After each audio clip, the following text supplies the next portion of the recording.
அதிசயங்கள் செய்கிறவர் நம் அருகில் இருக்கிறார்.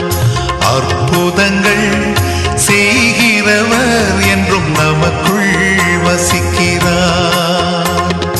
அதிசயங்கள் செய்கிறவர் நம் அருகில் இருக்கிறார்.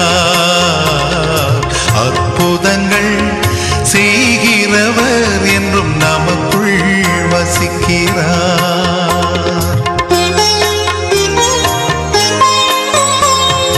தண்ணீரை இரத்தமாய் மாற்றினார் அதிசயம். எகிப்து தண்ணீரை இரத்தமாய் மாற்றினார் அதிசயம். வெறும் தண்ணீரை திராட்சை ரசமாய் மாற்றினார் அதிசயம்.